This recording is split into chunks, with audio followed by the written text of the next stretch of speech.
اپنی شرمگاہ کی حفاظت، یہ چیز بھی آپ کو کافروں میں نہیں ملے گی. آپ نے دیکھے ہندو بھگوان کی خاطر برائی سے بچ جائیں، نظر کی حفاظت کریں، زنا سے بچ جائیں، شاید کوئی لاکھوں میں کوئی ایک ہو. انگریزوں میں تو جو عیسائی ہیں، یہ پورا امریکہ یورپ تو کرسچینٹی ہے نا، یہ تو کرسچن ہے، اپنے آپ کو منہ سے بولتے بھی ہم کرسچن ہیں. کیا انہیں معلوم نہیں ہے کہ حضرت عیسیٰ علیہ السلام نے زنا کو حرام قرار دیا ہے؟ لیکن کیا بچتے ہیں؟ نہیں بھائی. تو اللہ سے ریلیشن کے بغیر آدمی زنا سے بچ نہیں سکتا ہے. وہی بچے گا جس کے دل میں اللہ کا خوف ہو. اللہ کے خوف کے علاوہ کوئی ایسی پاورفل موٹیویشن اب تک ایجاد ہی نہیں ہوئی ہے جو مرد کو زنا سے روک دے. کوئی موٹیویشن ایسی ہے ہی نہیں، کیونکہ زنا بہت زیادہ انسان پہ اس کا غلبہ ہوتا ہے، اس سے بچنا بہت مشکل ہے. کیسے روکے گا کوئی ڈاکٹر؟ آپ کو کیسے روکے گا؟ اس سے صحت خراب ہوگی، اس طرح روکے گا آپ کو. وہ کہے گا اس سے خاندانی نظام تباہ ہو جائے گا، تو اگلا کہے گا میرے کرنے سے کیا نظام تباہ ہوگا؟ تو پوری دنیا جب زنا چھوڑے گی تو نظام بحال ہوگا نا، میرے اکیلے سے کیا ہوتا ہے؟ وہ آپ کو کہیں گے اس سے ایڈز پھیلتا ہے، تو لوگ کہیں گے ٹھیک ہے ہم ایڈز کی جو بچنے کی تدابیر اختیار کر لیں گے. کوئی آپ سے کہے گا کہ جی آپ کا پیسہ اس سے برباد ہو جائے گا، تو آدمی کہے گا ایک دفعہ کر لیتا ہوں، جب برباد ہونے لگے گا تو نہیں کروں گا. ہر چیز کا شیطان جواب آپ کو دے دے گا. اس کے لیے سوائے اللہ سے ریلیشن کے کہ آپ کو کس کا خوف ہو؟ اللہ کا. وہ آگ میں ڈالے گا اگر میں نے زنا کیا، وہ آگ میں ڈالے گا، وہ برباد کر دے گا زندگی میری. زانی کو آخرت میں سزا بعد میں ملتی ہے، دنیا میں سزا پہلے. دنیا کی سزا پتہ ہے کیا زانی کی؟ اس کی فیملی لائف کی ایسی کی تیسی. اس کے دل میں بیوی کی محبت نہیں بلکہ بیوی بوجھ لگتی ہے اس کو. آپ سوچو جس کو اپنی بیوی بوجھ لگنا شروع ہو جائے اس کو گھر میں کیا مزہ آئے گا. شادی شدہ آدمی سفر میں جاتا ہے، گھر میں بھاگنے کی اس کو جلدی ہوتی ہے، اس سے میاں بیوی کا ریلیشن بنتا ہے، پھر اولاد کا ماں باپ سے ریلیشن بنتا ہے. تو اس کے ایک جس کو ہندی میں کہتے ہیں نا پریوار ہوتا ہے، خاندان ہوتا ہے. بعض الفاظ ہندی کے بڑے اچھے ہیں. وہ پریوار کا لفظ نا بڑا ایک اٹریکٹیو سا لفظ لگتا ہے، اس لیے میں بار بار پریوار لے کر آتا ہوں. تو ایک پورا آپ کا کیا ہوتا ہے؟ ایک خاندان آباد ہوتا ہے. عورت کو شوہر پہ اعتماد ہوتا ہے، کیونکہ یہ جو شوہر 2 نمبر ہوتے ہیں یہ بالآخر پکڑے جاتے ہیں. یہ ہو نہیں سکتا کہ پکڑے نہ جائیں، یہ کہیں نہ کہیں پکڑے جاتے ہیں. عورت کو پتہ چل جاتا ہے کہ اس کا ریلیشن ہے، اور پھر عورت کے دل میں شوہر کی 2 ٹکے کی حیثیت نہیں. بعض دفعہ تو یہ ہوتا ہے کہ عورت شوہر کی قدر کرنا چھوڑتی ہے، ٹائم پاس کرتی ہے، اور بعض دفعہ خود بھی وہ بد کردار بن جاتی ہے. وہ کہتی ہے جب تمہارے تعلقات ہو سکتے تو ہمارے کیوں نہیں ہو سکتے؟ تو اب کیا ایسا رشتہ تو گیا تیل لینے. رشتہ کہاں گیا؟ بولو تیل لینے. تو جب رشتہ تیل لینے گیا تو اس کا نقصان کیا ہوگا کہ زانی جو زنا کر کے جو تھوڑی دیر کی خوشی ہوتی ہے وہ تو حاصل ہوتی ہے، لیکن جو ایک کنٹینیوسلی ایک خوشی انسان کو گھر میں بیوی بچوں کی محبت سے، اور پھر وہ بڑھاپے میں دادا دادی نانا نانی، یہ ساری جو ایک مستقل خوشی ہے، یہ ہمیشہ کے لیے اس سے کیا ہو جاتا ہے؟ محروم. بالکل نشے کی مثال ہے کہ چرس پینے کا مزہ 10-15 منٹ کا، مجھے ٹوٹل کیلکولیشن معلوم نہیں کیونکہ میں کوئی چرسی الحمدللہ ہوں نہیں. آئندہ کسی چرسی سے پوچھوں گا. کل میں نے 3 جہاز دیکھے. کل میں نیو کراچی سے آ رہا تھا، بہت عرصے کے بعد مجھے جہاز نظر آیا. 3 جہاز. میں نیو کراچی سے آ رہا تھا تو جھاڑیوں کے اندر 3 بندے بیٹھے ہوئے ہیں. ان کو جہاز کہتے ہیں نا ہم لوگ، یہ ہوا میں ہوتے ہیں. اچھا وہ چرسی نہیں تھے، کیونکہ جو ان کی حالت ہوئی تھی نا اس سے لگ رہا تھا یہ چرس تو چھوٹا نشہ ہے، یہ کچھ اور ہی کر رہے ہیں. تو میں نے گاڑی تھوڑی سلو کر لی. میں نے کہا جھانک کے دیکھیں یہ کر کیا رہے ہیں. تو اچھا زیادہ قریب ہم نے دیکھا ٹیکا ہے ایک کے ہاتھ میں، انجیکشن. تو ایک دوسرے کو انجیکشن لگا رہے ہیں. اللہ کی پناہ یار، جو ان کا منہ بالکل ایسا جیسے ڈیزل، ایسے کالے ہوئے کپڑے پھٹے ہوئے، برباد زندگی ان کی، زندگی برباد. میں نے سوچا تھوڑا ولاگ بناؤں، پھر میں نے کہا اچھا نہیں ہے یار یہ بیچاروں کو ولاگ بنائے ہم تو. لیکن وہ تینوں بیٹھے ہوئے ہیں ایسے مر رہے ہیں، اور ایک دوسرے کے انجیکشن. کون دے کر گیا ان کو انجیکشن؟ کوئی تو دے کر گیا ہوگا. تو پیسہ بھی برباد. اب ان کو تو مزہ آ رہا ہے نا، لیکن آپ کا کیا خیال ہے؟ یہ ہمیشہ کا مزہ ہے؟ تھوڑی دیر کا مزہ ہے، اس کے بعد عذاب اور ٹینشن, یہ خودکشیاں تک کر لیتے ہیں ہیروئن جی. تو میرے بھائی زنا کا بھی ایسا ہی ہے, تھوڑی دیر کا مزہ ہے, لیکن جو نیچرل مزہ تھا, آپ کا گھر بار آباد ہو, محبتیں ہوں, میاں بیوی کا ریلیشن, عورت کو شوہر پہ اعتماد, شوہر کو بیوی پہ اعتماد, یہ لبرل لوگوں میں یہ سب اعتماد کی ایسی کی تیسی. میں تو ایسے ایسے حالات جانتا ہوں جو سیکولر لبرل, نام نہاد لبرل ہے نا, جو بڑے براڈ مائنڈڈ بنتے ہیں کہ ہم ملاؤں کو نہیں مانتے, ملا کے ایسے ان کے حالات ہوتے ہیں. بڑی لبرل سی ایک انٹی سے شادی کر لی, کسی پہ میں الزام نہیں لگا رہا, چپ رکھ رہے ہوتے ہیں ان کے پرسوں میں بیگم کے, کہ یہ جو کہہ کے جا رہی ہے کہ میں طارق روڈ مارکیٹ میں شاپنگ کرنے جا رہی ہوں, تو لوکیشن سے ہم ٹریس کریں گے کہ یہ جا بھی وہاں رہی ہے. یار جب بیوی پہ یہ شک پیدا ہونا شروع ہو جائے تو لائف تو گئی نا, ختم نا. بیوی پہ یہ شک کیوں ہو رہا ہے؟ کیونکہ اپنی حرکتیں ٹھیک نہیں ہیں, اپنی حرکتیں ٹھیک نہیں ہیں. ان کو پتا ہے کہ ہم جب برے ہیں, ہم ادھر ادھر پتہ نہیں کام مکالا کرتے ہیں, تو ہماری بیوی بھی ہو سکتا ہے کر رہی ہو. تو یار یہ کوئی زندگی ہے؟ سوچو. ہے عورت کو شوہر پہ اعتماد نہیں ہے کہ پتہ نہیں یہ جمشید کا نمبر ہی ہے یا جمشیدہ ہے یہ, اور مرد کو بیوی پہ اعتماد نہیں ہے کہ پتہ نہیں یہ سلطانہ ہے یا اصل میں اوریجنل سلطان نہ ہو کہیں ہے. تو یہ کوئی زندگی ہے؟ اس کو تھوڑی ریلیشن بولتے ہیں. اس سے تو بہتر تھا کہ تم شادی نہ کرتے یار. ایسے شکوک ایک دوسرے پہ, شوہر باہر ملک چلا جاتا ہے, وہ بیوی پہ شک کر رہا ہوتا ہے, میں یہاں ہوں پتہ نہیں وہ کیا کر رہی ہے وہاں, عورت کو اس پہ شک ہوتا ہے کہ وہ وہاں پتہ نہیں کیا غلغباڑے کر رہا ہے. یہ ہے مذہب سے بغاوت کا بولو نتیجہ. یہ اللہ دنیا میں زانی کو عذاب دیتا ہے کہ وہ تھوڑی دیر کی لذت, اچھا وہ تھوڑی دیر کی لذت بھی پہلی دفعہ میں اس کو لگے گی, اس کے بعد وہ اس کا عادی ہو جائے گا. تبھی تو یہ جو گورے جو ہومو سیکسولیٹی کی طرف آئے ہیں, کیوں آئے ہیں؟ یہ نائٹ کلبوں میں زنا کر کر کے تھک گئے ہیں, تھک گئے ہیں, اب ان کو بورنگ ہے یہ. ہمارے یہاں نا ایک صاحب امریکہ گئے اور یورپ گئے, کہتے ہیں گورے اتنے اچھے ہیں کہ وہاں چڑیاں پہنی ہوئی عورتیں گھوم رہے ہیں, گورے دیکھتے ہی نہیں, اور ہمارے ٹھرکی جا کے نا ایسے ایسے جھانک جھانک کے, ایک ہفتہ تو ہمارے ٹھرکیوں کا لڑکیاں دیکھنے میں گزرتا ہے, اس کے بعد جاب تلاش کرتے ہیں وہ. میں نے کہا یہ اس سوسائٹی کا کوئی پازیٹو پہلو نہیں ہے, یہ نامرد ہونے کی علامت ہے. اگرچہ یہ ٹھرک ٹھیک نہیں ہے, میں ایسے نہیں کہہ رہا آپ مردانگی دکھائیں وہاں جا کے, یہ اس کی علامت ہے اللہ نے ان سے لذت ہی چھین لی ہے, کیونکہ یہ زنا کر کر کے نا اب یوز ٹو ہو گئے. ان کے لیے جمشید میں اور جمشیدہ میں کوئی فرق رہا نہیں ہے, محمود اور محمودہ ان کے لیے برابر ہو گئی ہے. سمجھتے ہو کہ نہیں سمجھتے؟ تو یہی عذاب نہیں ہے کیا کہ ایک لذت جو ایک اللہ نے مرد کے دل میں عورت کی طرف لذت رکھی, وہ لذت ہی چھین لی اللہ نے. ہمارے لوگوں سے نہیں چھینی ہے تو یہ ٹھرکی بنے ہوئے ہوتے ہیں وہاں جا کے. ہاں اللہ نے یہ بولا ہے کہ یہ کام مت کرو بھائی, نظر کی حفاظت کرو, اور ایک حلال طریقے سے جو نکاح کا طریقہ اللہ نے رکھا ہے. تو زانی جو زنا کرنے والا ہے اس کو آخرت میں تو بہت سخت سزا ہے, وہ تو جہنم کی آگ ہے. حضرت جبریل کو نبی نے دیکھا نا معراج میں, تو نبی صلی اللہ علیہ وسلم نے دیکھا کہ کچھ لوگ ننگے مرد اور ننگی برہنہ عورتوں کو آگ میں جلایا جا رہا ہے, اور وہ آگ کے شعلوں کے ساتھ اوپر آتے ہیں. تو آپ نے جبریل سے پوچھا یہ کون ہے؟ جبریل نے فرمایا یہ آپ کی امت کے زنا کرنے والے مرد اور زنا کرنے والی عورتیں ہیں. انہی مرد اور عورتوں کو ایک ساتھ اللہ نے ڈالا ہے, جلو اس عذاب کو دیکھو. اللہ ہم سب کو اس عذاب سے محفوظ رکھے. تو زنا ہلکا عذاب نہیں, آخرت کا عذاب بھی بہت سخت ہے, لیکن دنیا میں زانی کو کیا سزا ملتی ہے؟ اس کی جو خاندانی جو گھر کی لائف ہے اس کی ایسی کی تیسی. پھر جب بچوں کو پتہ چلتا ہے ہمارا باپ ایسا, بچوں کے دل میں بھی باپ کی کوئی عزت نہیں رہتی. وہ باپ کو بھی جمشید سمجھتے ہیں, ڈیڈی پاپا واپا سب ختم, ابا ابو بزرگی سب ختم. تو اس لیے میں تبھی تو آپ لوگ کو 4 شادیوں پہ سیٹ کر رہا ہوں. زنا کی طرف مت جاؤ بھائی, خاندان بڑھاؤ, اولاد ملے گی حلال اولاد. انگریزوں کے اولاد بھی حلال نہیں ہے, وہ بھی زنا کی پیداوار ہے. تبھی ان میں اتنے سیپریشن کے واقعات ہیں.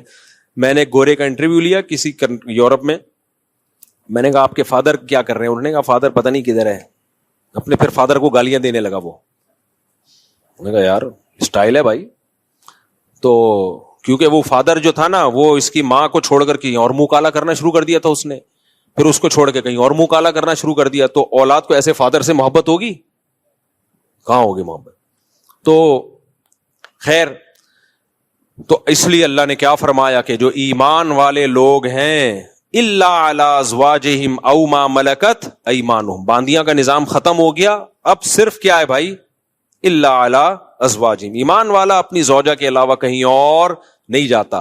اچھا دیکھو، اللہ یہ بھی کہہ سکتے تھے کہ ایمان والے لوگ اپنی زوجہ کے پاس جاتے ہیں، یہ اسٹائل بھی ہو سکتا تھا نا، لیکن اللہ نے یہ انداز نہیں اختیار کیا، بلکہ اللہ نے کہا کہ یہ لوگ اپنی شہوت کو کہیں بھی پورا نہیں کرتے سوائے بیوی کے. یہ انداز کیوں اللہ نے رکھا؟ تاکہ فحش فلمیں دیکھنے والے بھی سمجھ جائیں کہ یہ بھی کیا ہے، بولو، حرام ہے، اور ہینڈ پریکٹس کرنے والے بھی سمجھ جائیں کہ یہ عمل بھی کیا ہے، حرام ہے، یہ ناجائز ہے، جائز عمل نہیں ہے. جو لڑکوں سے بدفعلی کرتے ہیں وہ بھی سمجھ جائیں کہ یہ عمل بھی کیا ہے، بولو، حرام. بد نظری سے اپنی خواہش پوری کرنا، وہ عمل بھی کیا ہے، تصور میں کسی غیر عورت کا تصور. بعض نوجوان بتاتے ہیں ہم لیٹتے ہیں تو پھر فلم چلاتے ہیں دماغ میں، اس کی فلم پوری چلا کے اس سے لذت حاصل کر رہے ہوتے ہیں. بھائی یہ بھی ناجائز اور یہ بھی حرام ہے. تو اللہ نے صرف اور اللہ نے کہا اپنی خواہشات کو کہیں بھی پورا نہیں کرتے سوائے بیوی کے. تو جب مسلمان پہ اتنی پابندیاں، اتنی ریسٹرکشنز ہوں، تو بیویوں کی تعداد زیادہ ہونا تو بنتا ہے نا میرے بھائی، کیا خیال ہے؟ پھر اتنے پروٹوکول تو مسلمان مرد کو ملنا چاہیے نا. ایک انگریز مسلمان ہوا، جرمنی کا تھا میرا خیال ہے، اتنی بڑی داڑھی اس کی، جامعۃ الرشید میں آتا تھا. اب جب مسلمان ہوا ہے، جرمنی میں کتنی عیاشی آپ کو بتائے. مسلمان ہوا تو پھر یہاں گلشن اقبال میں کوئی لڑکی تھی، اس سے پھر اس کی شادی ہوئی. بڑا ماشاءاللہ داڑھی واڑی اور بڑا نیک انگریز تھا وہ. میں ملا اس سے، گپ شپ لگائی تو مجھے کہتا ہے میں تو کروں گا 4 شادیاں. اس سے یہ ہو رہا تھا کہ میری بیوی نہیں کرنے دے رہی، حالانکہ وہ مسلمان ہے، پاکستانی مسلمان ہے. پھر وہ یہی کہنے لگا یار ہم نے جب اتنی عیاشی چھوڑ دی اسلام کے لیے، ہم نے اتنی بڑی قربان، اور صحت بھی ایسی اس گورے کی. آپ جرمن تو ویسے ہی دیکھا ہوگا نا آپ نے، کیسے ہائٹ ہوتی ہے ان کی، اتنے چماٹ مارے تو بندہ گر جائے. تو ایک دم غصہ ہو گیا میرے سامنے بیٹھے بیٹھے. میں نے کہا بھائی میں نے تھوڑی روکا ہے تجھے، اس کی بیوی اس کو روک رہی تھی تو اس پہ غصہ ہو رہا تھا. وہ ہم یہ ایسے کر رہا تھا انگلش میں نا، انگلش بھی جانتا تھا، وہ جرمن تھا یا پتہ نہیں فرانس کا تھا، بھی مجھے پورا یاد نہیں ہے، واقعہ بھی 15-20 سال پرانا ہے. تو پھر بھائی وہ تو پھر مسلمان کا اتنا تو بنتا ہے نا. اچھا یہ یورپ میں جو یا انگریز عورتیں جو ہے نا، وہ یہ بات آسانی سے ایکسپٹ کر لیتی ہیں کہ مرد 2 شادیاں کرے، کیونکہ ان کو پتا ہوتا ہے کہ مرد کی دوستیاں بہت عورتوں سے ہوتی ہیں. جو سیکولر لبرل لوگ ہیں، نام نہاد لبرلز کی بات کر رہا ہوں میں، یہ کرتے کیا ہے، ان کی دکھانے کو ایک بیوی ہوتی ہے، لیکن ان کی عورتوں کو بھی پتا ہوتا ہے کہ ان کے تعلقات بہت ہیں. دفتر میں ان کی جو سیکریٹری ہے وہ الگ ہے، وہ ایک الگ عذاب بنی ہوئی ہے بیوی کے لیے، وہ بھی چھانٹ چھانٹ کے رکھتا ہے، اس کی کوالیفیکیشن سے زیادہ اس کی شکل دیکھی جا رہی ہے. اور پھر باہر جا کے کیا کچھ کر رہا ہے، یورپ جا رہا ہے، فلاں ملک جا رہا ہے، پتہ نہیں کیا کر رہا ہے. تو یہ جو انگریز عورتیں ہوتی ہیں یہ زیادہ آسانی سے ایکسپٹ کر لیتی ہیں، جب یہ اسلام قبول کرتی ہیں نا، یہ ایکسپٹ کر لیتی ہیں کہ ہمارے شوہر کی دوسری بیوی ہو، کیونکہ انہوں نے وہ تباہی والا دور دیکھا ہوتا ہے، وہ دور انہوں نے دیکھا ہوتا ہے. تو ہماری عورتوں کو نے کیونکہ دیکھا نہیں ہے نا، وہ ان کو اس لیے اسلام کی قدر نہیں ہے. تو اللہ نے کیا فرمایا بھائی؟ اللہ نے فرمایا الا علی ازواجہم، مسلمان مرد کے پاس اپنی زوجہ کے علاوہ کوئی آپشن نہیں ہے. اچھا یہاں پھر ڈاکٹر لوگ ٹانگ اڑاتے ہیں. ڈاکٹر کہتے ہیں یہ ایکچولی یہ جو ہینڈ پریکٹس وغیرہ ہے اس سے ایکچولی صحت کو نقصان نہیں ہوتا، اور یہ تو وغیرہ وغیرہ جو ڈاکٹر فضول باتیں کر رہے ہوتے ہیں. دیکھو ایک چیز خوب اچھی طرح سمجھ لو، ہر چیز میڈیکل سائنس سے ثابت نہیں ہو سکتی. میڈیکل سائنس کیا کرتی ہے کہ وہ کہتے ہیں بھائی جب آپ سیٹسفائی ہوتے ہو ادھر ہو یا ادھر ہو، تو جو وہاں آپ کی باڈی میں چینجنگ آتی ہے وہی یہاں بھی آتی ہے. یعنی وہ تو اس کو بالکل ایک سمپل اس پر لے کے جا رہے ہوتے ہیں، لیکن حقیقت یہ ہے اس سے میڈیکلی بھی آپ کو نقصان ہوتا ہے، کیونکہ مینٹلی آپ ڈسٹرب ہوتے ہو. اللہ نے جو کام، نیچر کبھی غلطی کرتی ہے؟ مجھے ایک بات بتاؤ، فطرت کبھی 2 نمبر ہی کرتی ہے؟ تو اللہ نے مرد کو عورت کے لیے، عورت کو مرد کے لیے پیدا کیا ہے. اگر یہ خواہش آپ کی ہاتھ کے ذریعے یا کسی اور طریقے سے پوری ہوگی تو یہ ہو نہیں سکتا کہ آپ ذہنی طور پر آپ ڈسٹرب نہ ہو، یہ ہو نہیں سکتا. یہ ناممکن ہے. اللہ نے ہمارے لیے دودھ کو پیدا کیا ہے یا چرس کو پیدا کیا ہے؟ دودھ کو پیدا کیا. دودھ پیتے رہو مینٹلی کوئی دماغ میں کوئی خرابی آئے گی آپ کے؟ بھائی کیونکہ نیچرل ہے نا. انڈے کھاتے رہو, پراٹھے کھاتے رہو, چاول کھاتے رہو, روٹی کھاتے رہو, کچھ بھی نہیں ہوگا. آپ زیادہ مزے کے چکر میں چرس پہ آ گئے, باڈی کو نقصان ہو یا نہ ہو, سب سے پہلے کھوپڑی خراب ہوگی آپ کی. تو یہ جو ہاتھ سے خواہش پوری کرنے کی جن کو عادت پڑتی ہے, یہ مینٹلی ڈسٹرب ہوتے ہیں. اب وہ کیسے ہوتے ہیں ایک الگ ٹاپک ہے, میں زیادہ یہ اس کو ڈیپ میں جا کے نہیں بیان کرتا. ان کی شادی شدہ لائف بہرحال متاثر ہوتی ہے, یہ ہو نہیں سکتا کہ وہ متاثر نہ ہو. اب لوگ کہہ رہے ہوتے ہیں کہ مثالیں دے رہے ہوتے ہیں, فلاں کو اس کی عادت تھی لیکن شادی شدہ لائف میں کوئی متاثر نہیں ہوا. بھائی وہ یہ تو جب ہوگا جب کمپیئر کر کے دیکھو کہ جو یہ کام نہیں کرتے ان کی شادی شدہ لائف اور جو کرتے رہے ان کی لائف, دونوں میں بڑا فرق ہوگا. آپ کمپیئر کیسے کرو گے؟ تو جب انسان مینٹلی کسی اور جگہ اپنے آپ کو سیٹ کر لیتا ہے تو اس کو اس سیٹنگ سے نکلنے میں ٹائم لگتا ہے بہت زیادہ. میرے پاس کتنے نوجوان آئے ہیں جن کو عادت ہو گئی تھی, بہت زیادہ عادت ہو گئی, تو وہ اتنے ڈسٹرب ہوئے, وہ کہہ رہے ہیں ہم اسی کام میں سیٹسفائی زیادہ ہوتے ہیں. تو یہ خود ایک آپ کے یہ اس کی علامت ہے کہ آپ کی جو دماغی صحت ہے وہ بری طرح متاثر ہوئی ہے اس سے. اس لیے وقتی طور پر اگر باڈی کو کوئی نقصان ہو بھی رہا ہو نا, جیسے ڈاکٹر کہتے ہیں کہ آپ اپنی خواہشات پہ جو کنٹرول کر رہے ہو اور اس کو پورا نہیں کر رہے, تو آپ کا جسم بھی متاثر ہوگا, بھوک نہیں لگے گی, تو یہ وقتی نقصان ہے. یہ شادی کے بعد یہ سارے سائیڈ افیکٹ ختم ہو جائیں گے, لیکن اگر غلط طریقے پہ سیٹ ہو گئے نا تو وقتی طور پہ یقیناً کچھ فائدے حاصل ہو سکتے ہیں, لیکن دائمی طور پہ اس کے نقصانات ہوں گے. اور سب سے بڑی بات یہ, یار ایک چیز میں اگر فائدہ ہو بھی صحت کو بالفرض, لیکن جب ہمارے لیے وہ اللہ نے حرام قرار دے دیا تو بس مسلمان کے لیے یہ نقصان کافی ہے, یہ نقصان کافی ہے مسلمان کے لیے. صحابہ نے شراب کے بارے میں نبی سے پوچھا تھا, مشرکین مکہ کہا کرتے تھے کہ شراب میں تو بہت سارے فائدے بھی ہیں, اسلام نے شراب کو حرام قرار دے دیا, لیکن شراب پی کے باڈی میں طاقت آتی ہے, کتنے ڈپریشن ٹینشن ہو, جب شراب پیتے ہیں تو سارے غم ہم بھول جاتے ہیں. تو اللہ نے کوئی زیادہ لمبا چوڑا جواب نہیں دیا قرآن میں. اللہ نے فرمایا اثمہما اکبر من نفعہما, ان میں جو گناہ ہے وہ ان کے فائدوں سے زیادہ ہے. اور دوسری بات ایک ذہن میں یہ بھی رکھو کہ میڈیکل سائنس کا ٹاپک اخلاقیات نہیں ہے. مثال کے طور پر آپ کسی ڈاکٹر سے پوچھو کہ ڈاکٹر صاحب زنا کرنے میں صحت کو کوئی نقصان ہے, تو ڈاکٹر کہے گا نہیں بھائی, بیوی کے پاس جانا اور زنا کرنا دونوں میں ایک جیسی انرجی یوز ہوتی ہے, تو کوئی نقصان نہیں ہے. یہ ڈاکٹر یہ بات کیوں کرے گا؟ اس لیے کہ اخلاقیات ڈاکٹر کا ٹاپک نہیں ہے. لیکن مذہب آپ کو بتائے گا زنا کرنے میں نقصان کیا ہے, جہنم کی آگ ہے. اگر 4 گواہوں سے ثابت ہو گیا تو 100 کوڑے ہیں, اور اگر شادی شدہ ہونا ثابت ہو گیا تو زمین میں گاڑ کے پتھروں سے مار کے ہلاک کیا جائے گا اس کو. اتنا بڑا جرم ہے یہ. تو ہر چیز ڈاکٹروں سے پوچھنے کی نہیں ہوتی, کیونکہ یہ آج کل نا لوگ ڈاکٹر سے پوچھ رہے ہوتے ہیں, ڈاکٹر صاحب مجھے یہ عادت پڑ گئی ہے. ڈاکٹر کہتے ہیں وہ پتہ نہیں خود کیا کر رہا ہوتا ہے, بہرحال وہ کہتے ہیں کہ کرتے رہو. تو اور لڑکوں کو ڈاکٹروں نے اس میں بگاڑ دیا, خراب کر دیا ہے. تو ہمارے لیے بھائی اللہ کا قانون بہت ہے. ہاں یہ ضرور ہے کہ جن لڑکوں کو اس کی عادت پڑ جائے نا تو یہ عادت جلدی چھوٹتی نہیں ہے. تو جن کو عادت نہیں پڑی ہے وہ اپنے آپ کو اس عذاب سے بچائیں.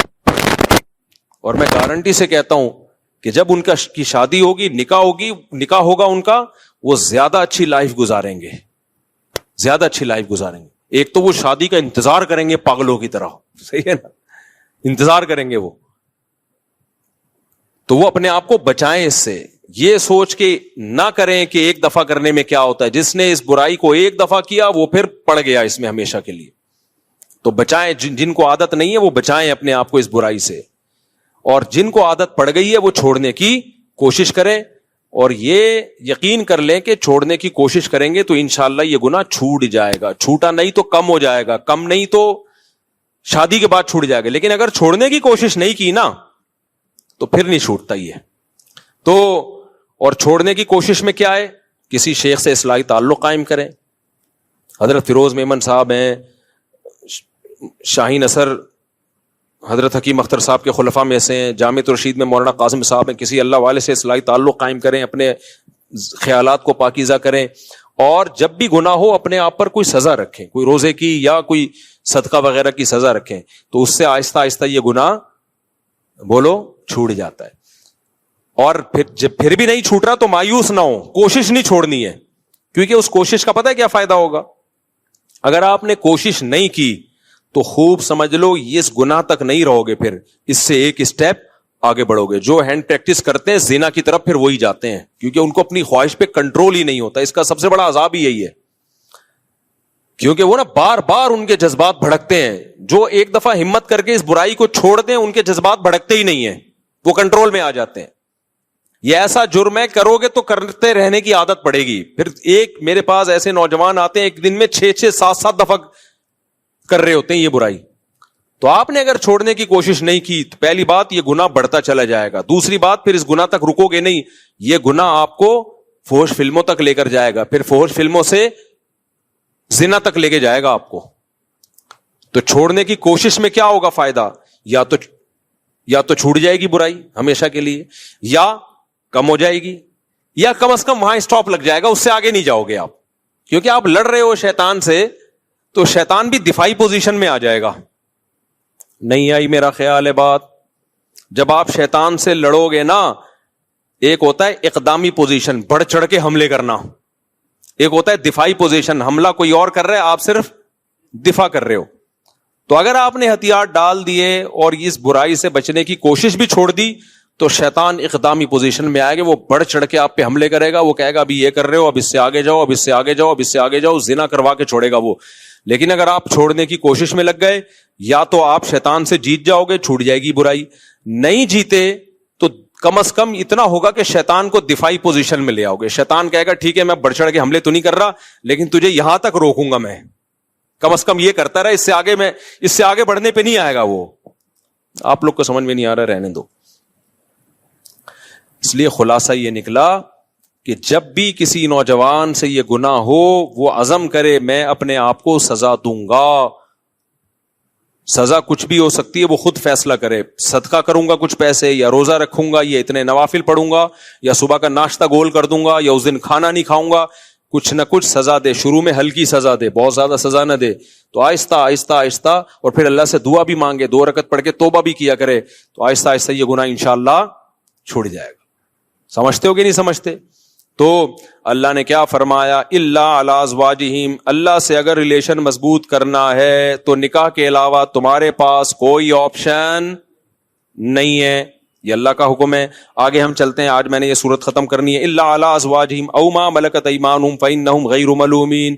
اللہ فرماتے ہیں کہ جو تمام راستوں کو خواہش پوری کرنے کے بند کرے اور نکاح کو فوکس کرے, تو جو نکاح کو فوکس کرے گا یہ قابل ملامت نہیں ہے. یہ جملہ لگانے کی بھی کیا ضرورت تھی اللہ تعالیٰ کو؟ بھائی نہیں آئی میرا خیال ہے بات.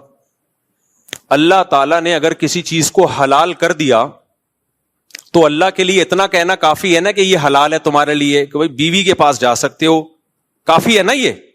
لیکن اللہ نے آگے کہا کہ اگر زوجہ کے پاس جو جائے گا یا نکاح کرے گا یہ لوگ قابل ملامت نہیں ہے. یہ کہنے کی اللہ کو ضرورت کیا تھی بھائی؟ اب جب بھی کوئی قانون بنایا جاتا ہے تو اتنا کہہ دینا کافی ہوتا ہے یہ اللیگل ہے اور یہ لیگل ہے. آگے یہ کہنے کی کیا ضرورت ہوتی ہے کہ جو یہ لیگل کرے گا وہ ملامت کے قابل نہیں ہے؟ یہ کہنے کی ضرورت پڑتی ہے؟ میں آسان مثال سے سمجھاتا ہوں بات کو. دیکھو, ڈاکٹر سے آپ نے پوچھا کہ ڈاکٹر صاحب کیا کیا کھا سکتا ہوں, کیا کیا نہیں کھا سکتا, تو ڈاکٹر کہے گا کہ بھائی آپ کا چونکہ گلا خراب ہے آپ اچار نہیں کھا سکتے, آپ کولڈ ڈرنک نہیں پی سکتے, آپ یہ نہیں پی سکتے. ڈاکٹر صاحب کیا میں گنے کا رس پی سکتا ہوں؟ ہاں پی سکتا ہوں. ہاں آپ پی سکتے ہو. ڈاکٹر یہ کہے گا نا, بس اتنا کافی ہے. تو اللہ بھی یہ کہہ دیتے بھائی یہ حرام ہے, اور نکاح کر کے جو خواہش پوری کرتے ہیں وہ کیا ہے؟ حلال ہے. لیکن اللہ نے کہا کہ جو اپنی نکاح کر کے خواہش پوری کرتے ہیں یہ لوگ قابل ملامت نہیں ہے, کیونکہ اللہ کو معلوم تھا کہ کچھ صوفی مزاج لوگ فنٹر بنیں گے اور شادیاں کرنے والے کو بھی تانے دیں گے شہوت پرستی کے, کیونکہ وہ یہ سمجھیں گے کہ یہ دنیا داری ہے. وہ کہیں گے بھائی حرام سے بھی بچو, حلال میں بھی بقدر ضرورت اکتفا کرو, کیا شادیوں میں لگ گیا ہے, اور کوئی کام نہیں ہے تمہارا؟ ابھی ایک شادی ہوئی، پھر دوسری شادی، پھر تیسری شادی، پھر چوتھی، کیا ہو گیا یار یہ آپ؟ تو اس لیے اللہ نے فرما دیا کہ جو نکاح کو فوکس کر رہا ہے اس کو میں نے پرمیشن دی ہے، اپنے خرچے پہ کر رہا ہے، برابری کرے گا. تو کوئی اگر اس کو تانا دیتا ہے نا ملامت کا کہ ابے یار تو بھی ہے تو بھی ٹھرکی، پہلے تو حرام کر رہا تھا ادھر ٹھرک تھا، اب شادیوں پہ سیٹ ہو گیا تو ہے تو ٹھرکی ہے.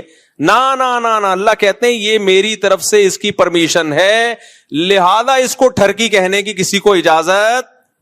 مذاق میں کہتے تو الگ بات ہے، میں نے بھی یونیورسٹی میں کسی کو مذاق میں کہہ دیا تھا. یونیورسٹی میں میرا بیان ہوا تو کسی نے 4 شادیوں کی بات کی، ایک دم لڑکے ایک دم جوش میں آ گئے نا، میں نے کہا تم سب ٹھرکی ہو. وہ مذاق تھا. صحیح ہے.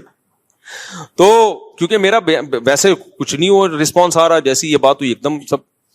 تو اللہ تعالیٰ نے یہاں یہ اس لیے کہا ہے، تبھی فتاوی قاضی خان ایک فقہ کی بہت پرانی کتاب ہے، اس میں لکھا ہے کہ اگر کسی شخص کے پاس 2 بیویاں تھیں، اس نے ایک اور شادی کی اور کسی نے اس کو تانا دیا کہ یار کیا کر رہا ہے یار، تیری خواہش 2 سے پوری نہیں ہوئی ہے کیا، تو یخاف علیہ الکفر، اس پہ خطرہ ہے کہ وہ کافر نہ ہو گیا ہو، کیونکہ اللہ نے باقاعدہ پرمیشن دے کے کہا ہے کہ یہ قابل ملامت بولو نہیں ہے. جب اللہ نے کہہ دیا کہ کرنے دو، اپنے خرچے پہ بھیک لے کے کر رہا ہو تو پھر بھیک کی ملامت کرو یار یہ کیا کر رہا ہے. تو جب اپنے خرچے پہ کر رہا ہے اور ان میں اگر بے عدلی کر رہا ہے تو بھی قابل ملامت ہے. اس کو آپ یہ کہو یار حقوق کیوں ادا نہیں کر رہے، اس پہ بھی اس کو ملامت کی جائے گی. یار شادیاں تو کر رہے جا رہے ہو، حقوق پورے نہیں کر رہے، اس پہ بھی ملامت کی جائے گی. لیکن ہمارے یہاں حقوق بھی پورے کر رہا ہو، برابری بھی کر رہا ہو، شادی بھی اپنے خرچے پہ کر رہا ہو تو بھی تانے دیتے ہیں. کیا 2 سے دل نہیں بھرا؟ میں نے جب 2 کی تھی نا، جب میری تیسری ہوئی ہے تو میرے قریبی ریلیٹیو ہیں، مجھ سے بڑے بھی ہیں، احترام بھی ہے ان کا میرے دل میں، تو میرا خیال تھا ملیں گے، ویل ڈن ماشاء اللہ. ایسے مجھے دیکھا انہوں نے، کیا ہو گیا 2 سے دل نہیں بھرا تھا کیا؟ ایسے مجھے انہوں نے کہا کہ میں عزیز تھوڑی دیر کے لیے مجھے شوق لگا، میں بہت شرمندہ ہوا کہ یار میں شاید کوئی غلط آدمی ہوں. ایسا انہوں نے مجھے طنز کیا نا، کیا پھر کر لی، ایسا طنز کیا، مجھے تھوڑی دیر کے لیے لگا کہ میں کوئی سوسائٹی میں نیک یا شریف آدمی نہیں ہوں. مجھے ایسا محسوس سا ہوا، اتنی مضبوط لہجے میں انہوں نے ڈانٹا مجھے.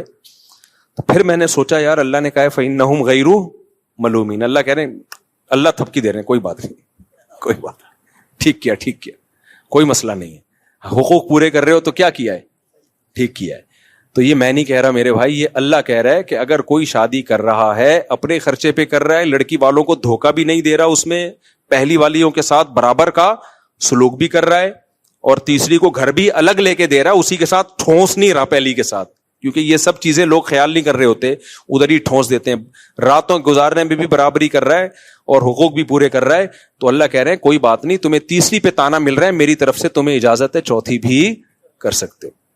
تو اللہ نے مجھے خصوصی پرمیشن دی ہے، اس کے بعد پھر میں چوتھی کی طرف آیا. ورنہ جس طرح سے انہوں نے مجھے تانا دیا تھا نا، میں ایک دم شوق ہو گیا تھا، کیونکہ لوگ مبارکباد دے رہے تھے اور وہ آ کے انہوں نے کہا کہ 2 سے دماغ نہیں پھر کر لی.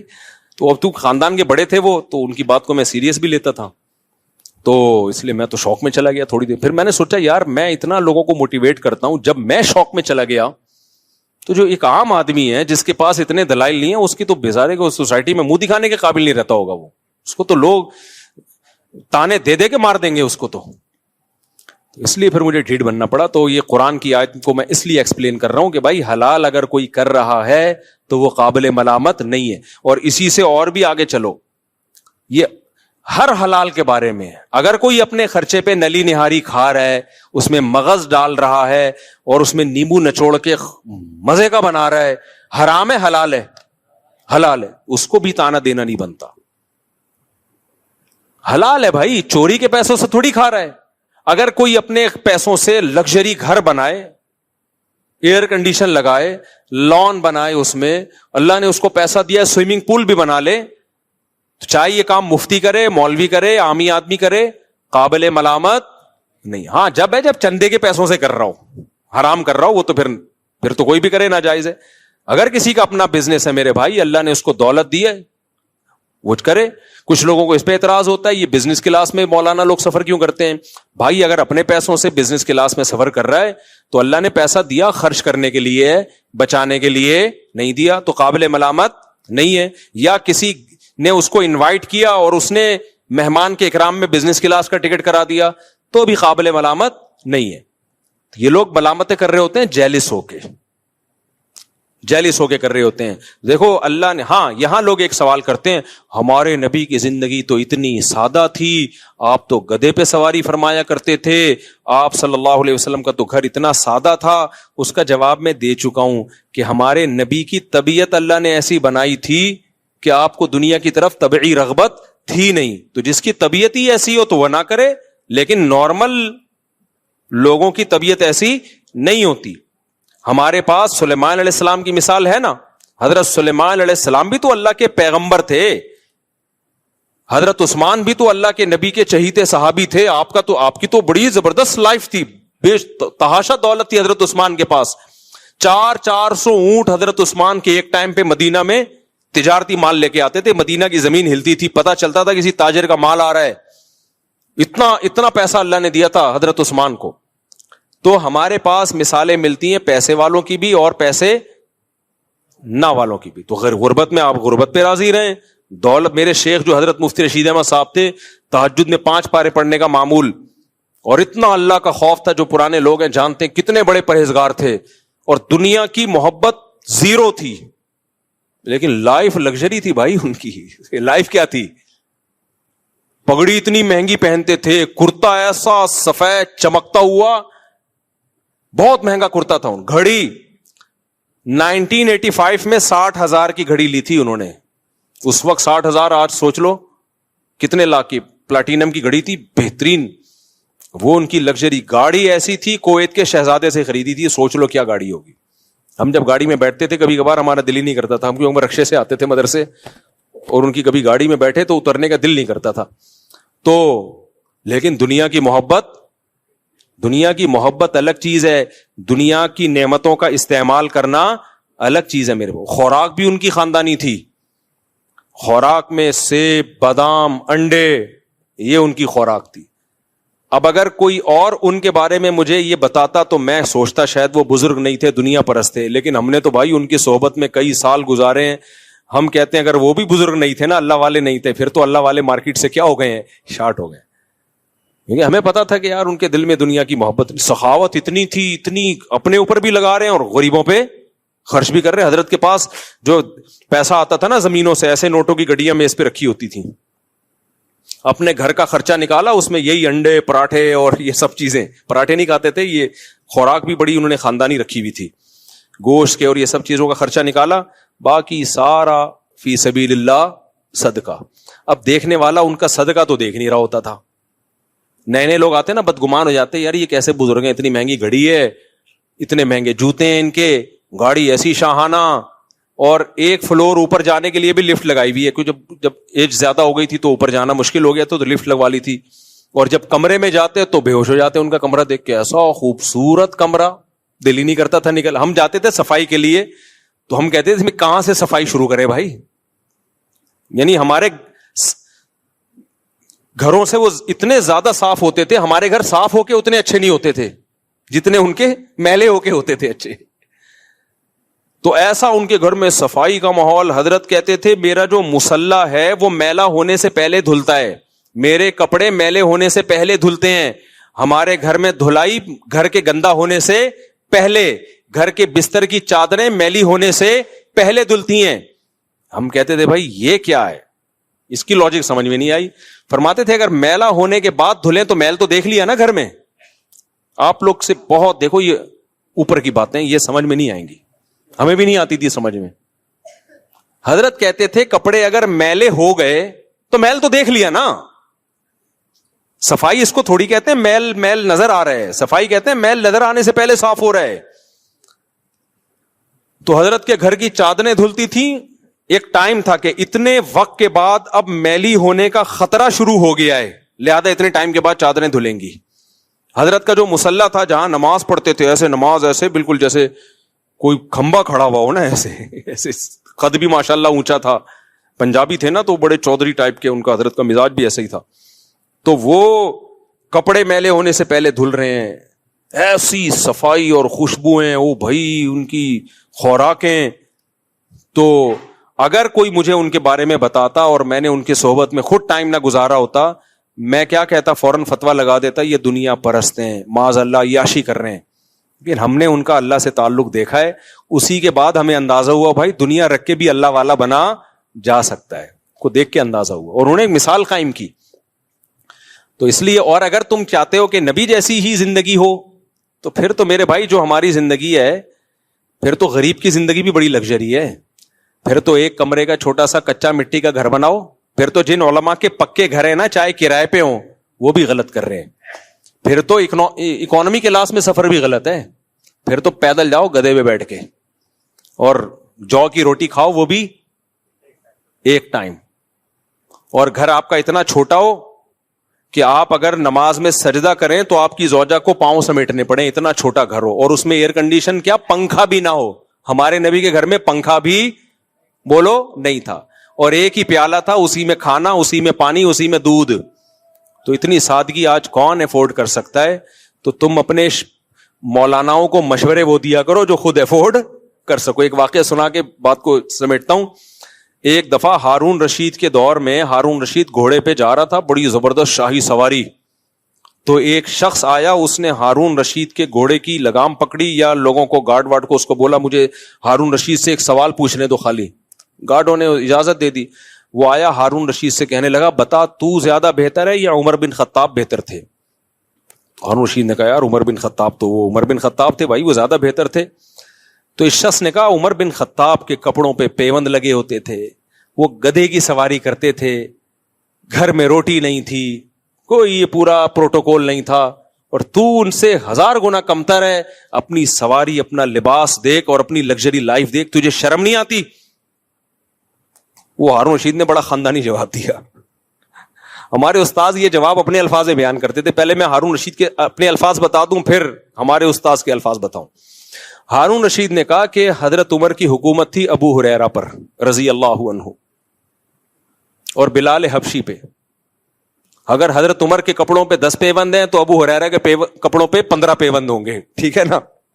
اور کہا میری حکومت تم جیسے بےغیرتوں پر. ہمارے استاد اس میں بےغیرت کا لفظ بڑھاتے تھے. ایک استاذ الو کا پٹھا بڑھاتے تھے, ایک بےغیرت. اور کہا میری حکومت تم جیسے الو کے پٹھوں پہ. تم خود تو اتنے 1000 گز کے گھر بنا کے رہتے ہو بھائی, اور کوئی ایک پیوند کا نہیں, اور بادشاہ کے بارے میں چاہتے ہو پھٹے پرانے کپڑے پہن کے گدھے پہ گھومے ہو. تو کہا اس جیسی رعایا ہوگی تو ہم بھی انہی جیسے بن جائیں گے.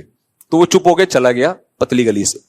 تو اس لیے میرے بھائی یہ مولوی جو بنتے ہیں نا, یہ اسی سوسائٹی سے بن کے سوسائٹی مارکیٹ میں آتے ہیں, سمجھ رہے ہو. یہ کوئی ایسا نہیں ہے کہ نبی صلی اللہ علیہ وسلم کی اولادیں یا صحابہ آج مولوی بن رہے ہیں. تو آج جو مولانا بن رہے ہیں وہ اسی سوسائٹی سے نکل کے آتے ہیں. تو جیسی پبلک ہوگی مولانا بھی اسی ٹائپ کے ہوں گے.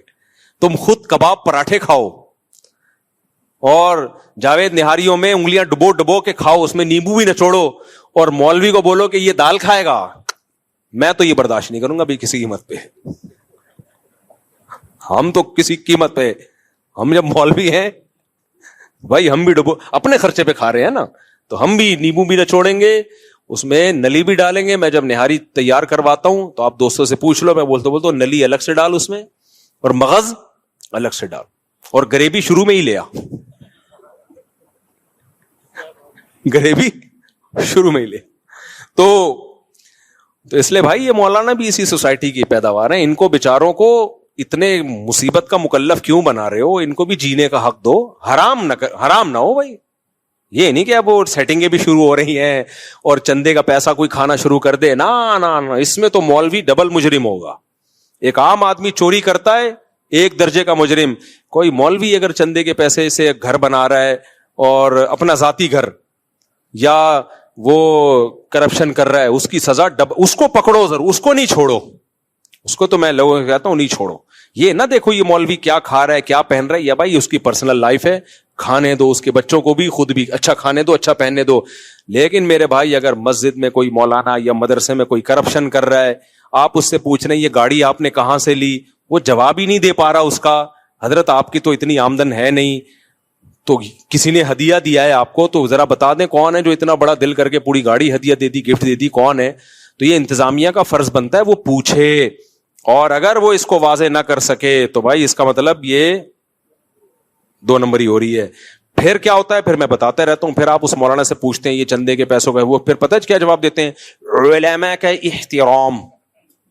عین بھی بڑا گاڑا نکالتے ہیں, ہاں بھی بہت گاڑی, احترام علماء کا. پھر جب میرے پاس کیس آتا ہے میں ان سے کہتا ہوں کہ علماء سے سوال تو کیا جائے گا بھائی. اسلام میں جب نبی نے یہاں تک کہہ دیا کہ میری بیٹی فاطمہ اگر چوری کرتی ان کا ہاتھ کاٹا جاتا, یار سیدہ فاطمہ کے ہم 100 دفعہ مر کے پیدا ہو جائیں ان کی خاک کے برابر نہیں ہے.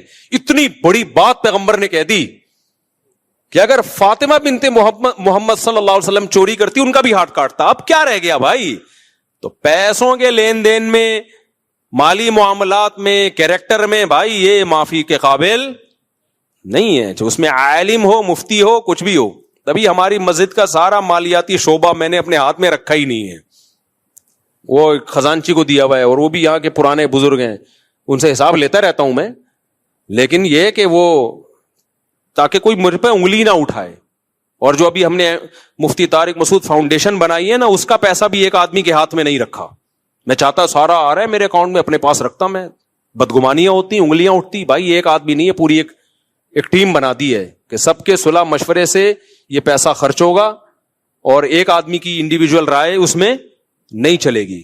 تو یہ سب چیزیں مسجد کا امام ہو, مدرسے کا ہو, سب کو کرنا پڑے گا. کیونکہ بعض لوگ بڑے اس میں فراڈی ہوتے ہیں. میں نہیں کہہ رہا امام اور محتمم فراڈی ہوتے ہیں, نہ, فراڈی لوگ بھی مدرسے کے محتمم بن جاتے ہیں, بعض دفعہ فراڈی لوگ بھی مسجد کے امام بن جاتے ہیں. تو اس میں پھر علماء اور احترام یہ ہوا نہیں چلے گی. ان سے بولو بھائی سسٹم میں سب آئیں گے, پورا حساب ہوگا, اور ایک آدمی کے پاس یہ اتنی بڑے مالیاتی نظام ہونا نہیں چاہیے. ایک آدمی کے پاس نہیں ہو, یہ آپ کتنے ہی نیک ہیں پھر بھی نہیں ہوگا. کیونکہ نبی صلی اللہ علیہ وسلم نے ہمیں بدگمانی کے مواقع فراہم کرنے سے بھی منع کیا ہے. دیکھو آپ صلی اللہ علیہ وسلم اپنی ایک زوجہ کے ساتھ اندھیرے میں کھڑے ہوئے تھے, ایک صحابی گزرے, آپ نے ان صحابی کو بلا کے کہا یہ میری زوجہ ہے. ان صحابی نے کہا یا رسول اللہ میں تھوڑی آپ پہ شک کروں گا. لیکن نبی نے ان کو شک کا جو شیطان کو جو وسوسے کا موقع تھا وہ بھی کیا کر دیا, دور. تو یار پیغمبر اپنے بارے میں وضاحتی بیان دے رہے ہیں کہ بھائی یہ میری زوجہ ہے, یہ نہ مت سمجھ لینا کوئی نامحرم عورت ہے. تو جب پیغمبر اپنے بارے میں وضاحتی بیان دے رہے ہیں تو مدرسے کا محتمم یا مسجد کا امام, اس سے کیوں نہیں پوچھا جائے گا جناب یہ اتنا پیسہ آ رہا ہے, آپ تو کوئی حساب ہی نہیں دیتے. وہ بندے آتے ہیں نوٹوں کی گڈی پکڑائی اور پتلی گلی سے نکل لی ہے, یا آپ کو ذاتی کوئی ہدیہ دے رہا ہو, آپ جانے وہ جانے, یہ کیا ہے؟ تو مسجد کا ہے, یہ مدرسے کا ہے. تو آپ نے ٹیم ہونی چاہیے. اچھا بعض لوگ ٹیم کو بٹھاتے ہیں, وہ ٹیم کا کام بس سائن کرنا ہوتا ہے, اس کو کوئی پوچھنے والا اس سے نہیں ہے. اس کو ایک بس آڈٹ کرنے کے لیے اکاؤنٹنٹ کو وہ بیوقوف بنانے کے لیے بٹھایا ہوا ہوتا ہے. تو یہ اس کی شریعت میں اجازت. ان چیزوں پہ اعتراض کرو, نہاری پہ اعتراض مت کرو. بزنس کلاس میں سفر کر رہا ہے اس پہ اعتراض مت کرو. کوئی گاڑی میں گھوم رہا ہے اس پہ اعتراض مت کرو. یہ اعتراض بنتا نہیں ہے, پھر گدھے پہ لانا پڑے گا اس کو, کیونکہ اس سے پہلے پھر وہ تو سائیکل پہ بھی جائے گا. تو نبی کے دور میں تو بھائی سائیکل بھی نہیں تھی, لوگ گدھے پہ سواری کرتے تھے. تو پھر تو بہت ہی آپ کو اس زمانے کے حساب سے تو پھر کوئی تقوی کوئی اختیار کر ہی نہیں سکتا. تو شریعت کا ایک سیدھا سادہ اصول ہے بھائی, اللہ نے کہہ دیا لما تحرم ما احل اللہ لک, 28واں پارہ, کہ جو چیز اللہ نے حلال کی ہے اسے دنیا میں کوئی حرام نہیں کر سکتا. تو حلال جب پراٹھا بھی حلال ہے, 2 انڈے کھائیں 3 انڈے کھائیں, نہاری بھی حلال ہے, مرغی کی بوٹیاں بھی کیا ہے, لیگ پیس بھی کیا ہے حلال ہے, اور تفریح کے لیے سوئٹزرلینڈ جانا بھی کیا ہے حلال ہے, کشتی میں گھومنا بھی کیا ہے. جتنے کام میں نے کیے نا سارے بتا رہا ہوں میں. امریکہ میں وہ اوپن سی میں گھومنا بھی کیا ہے حلال ہے, اگر کوئی گھوم رہا ہے. سوئمنگ بھی کیا ہے حلال ہے, ہارس رائڈنگ بھی کیا ہے بھائی حلال ہے. تو ان چیزوں پہ اعتراض کر کے اپنا ٹائم ضائع مت کرو, میری صحت پہ اس سے کوئی فرق نہیں پڑتا. صحیح ہے نا. میں پھر بھی یہ کام جو اللہ نے جتنی مجھے توفیق دی ہے میں کروں گا, چندے کے پیسوں سے نہیں کروں گا, بس یہ آپ کو بتا دوں میں. تو خلاصہ, آج بھی صورت ختم نہیں ہوئی, ٹائم ہمارا پورا ہو گیا. خلاصہ یہی نکلا کہ اللہ سے ریلیشن کے لیے 2 کام کرنے پڑیں گے, ایک نماز کی پابندی اور ایک اپنی خواہشات کو حلال تک محدود رکھنا, بد نظری سے حفاظت, زنا سے حفاظت. یہ دونوں کام کیے بغیر اللہ پھر آپ کے ریلیشن کو ریلیشن مانتا نہیں ہے. آج کیا ہو رہا ہے, لوگ ایسے کچھ رسومات بس پوری کر رہے ہوتے ہیں, ربیع الاول میں کر لیں گے, کچھ محرم میں کر لیں گے, کچھ قرآن خوانیاں کر لیں گے, اور سمجھتے ہیں کہ بس ہم تو بڑا مذہبی گھرانہ ہے ہمارا. مذہبی گھرانہ اس کو نہیں کہتے, مذہبی گھرانہ 9:15 پہ نماز ہے, بس ٹائم تو ہو گیا, کافی ہو گیا. تو اللہ تعالی ہمیں سمجھنے کی, عمل کرنے کی توفیق عطا فرمائے. اللہ علی ازواجہم او ما ملکت فانہم غیر مؤمنون فمن ابتغى وراء ذلك فاولئک هم العادون. آگے پھر آیت میں نے اگلے ہفتے آگے سے شروع کرنی ہے, دوبارہ یہ نہ ریپیٹ کر دوں میں. والذین هم لاماناتہم وعہدہم راعون, یہ مجھے یاد دلانا اگلے ہفتے یہاں سے شروع کرنا ہے کہ ایمان والوں کی ایک اور علامت ہے ایگریمنٹ کی پابندی. جو زبان ہے اس کے پکے ہوتے ہیں. آج یہ بھی ایک بہت بڑا عذاب ہماری سوسائٹی میں آ گیا ہے کہ مسلمان کی زبان ایک ہے ہی نہیں. آپ ٹھیکیدار کو پیسے دے دو ایڈوانس میں, رلا دے گا, آپ کا گھر نہیں بنا کے دے گا. آپ بولو کہ قبر بنا دے یار, وہ سستے میں بن جائے گی, گھر رہنے دے. اتنا رولائے گا نا وہ, ایڈوانس پیسے پکڑا دو آپ. امریکہ یورپ میں یہ ہوتا ہے کہ اگر آپ نے ایڈوانس پیسے دے دیے نا, وہ سارے کام کو چھوڑ کے سب سے پہلے آپ کا کام کرے گا. وہاں ملکوں میں, جاپان میں یہی ہے. وہاں لوگ بتاتے ہیں کہ ہمیں جب کوئی کام جلدی کرانا ہوتا ہے ہم ایڈوانس میں سارے پیسے پکڑا دیتے ہیں, پھر وہ لوگ ایگریمنٹ کی پابندی کرتے ہیں. ان کی تربیت ہوئی ہے اس بارے میں, وہ سارے کام چھوڑے گا, پہلے آپ کے کام کرے گا. ہمارے ہاں اگر آپ نے اچھے اخلاق کا مظاہرہ کرتے ہوئے کسی کو ایڈوانس میں پیسے پکڑا دیے. ہمارے ایک سعودی دوست تھے, انہوں نے یہاں ڈیفینس میں بزنس کرنا تھا, ہوٹل کھولنا تھا. ان کو سعودی عرب کا تجربہ تھا کہ یار ایڈوانس میں پیسے دو تو فوراً بن جاتا ہے. انہوں نے ادھر ڈیفینس میں ہوٹل کے ایڈوانس میں پیسے ٹھیکیدار کو پکڑا دیے. اب تک رو رہا ہے وہ بندہ, 3 سال ہو گئے. میں نے کہا ہوٹل تو گیا تیل لینے, تمہارے پیسے واپس مل جائیں نا, جس دن تمہارے پیسے واپس مل جائیں تو بول دینا کہ مفتی صاحب بیان میں غلط بیانی سے کام لیتے ہیں, پیسے بھی واپس نہیں ملیں گے. بولے مفتی صاحب کو تو معلومات ہے ہی نہیں, اتنا نیک آدمی, اس نے پیسے واپس کر دیے. تو میں نے کہا پیسے بھی گئے, ہوٹل بھی گیا. تو یہ ایگریمنٹ ہمارے یہاں ماشاءاللہ یہ چل رہا ہے. مسلمان ایگریمنٹ کا پکا ہوتا ہے بھائی, اس کے بغیر اللہ آپ کے دین اور مذہب کو اللہ مانتا نہیں ہے. تو چند رسومات کا نام نہیں ہے اسلام. یہ اخلاقی جب تک اوصاف میرے اور آپ کے اندر پیدا نہیں ہوں گے اس وقت تک اللہ ہمیں اپنا ماننے کے لیے تیار نہیں. اللہ تعالیٰ سمجھنے کی, عمل کی توفیق عطا فرمائے.